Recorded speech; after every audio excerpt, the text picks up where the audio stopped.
Dark oxygen. Plans மட்டும்தான் நமக்கு ஆக்சிஜனை தருதுன்னு ரொம்ப நாளாக நினச்சிட்டு இருந்தோம். பட் நேச்சரில் பப்ளிஷ் ஆன இந்த ரிசர்ச் பேப்பர் எர்த்தோட ஆக்சிஜன் ரிசர்வ்க்கு இன்னொரு சோர்ஸ் இருக்குன்னு யோசிக்க வைக்குது. ஃபோட்டோசிந்தசிஸ். இந்த வேர்டை யாருமே மறந்துருக்க மாட்டோம். பிளான்ஸ்ல நடக்கிற இந்த ப்ராசஸ் தான் சன்லைட் அண்ட் கார்பன் டை ஆக்சைடை யூஸ் பண்ணி பிளான்ட் செல்லுக்கு எனர்ஜியும் நமக்கு ஆக்சிஜனையும் கிரியேட் பண்ணுது.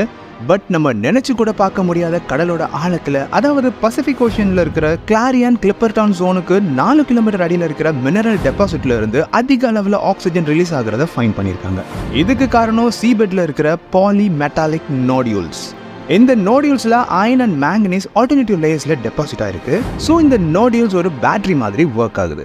நோடியூல்ஸ்குள்ள நடக்கிற இந்த இன்டர்னல் கெமிக்கல் ரியாக்ஷன் ஒரு எலக்ட்ரிக் பொட்டன்ஷியல் டிஃபரன்ஸை கிரியேட் பண்ணுது, which breaks the water molecule to release oxygen.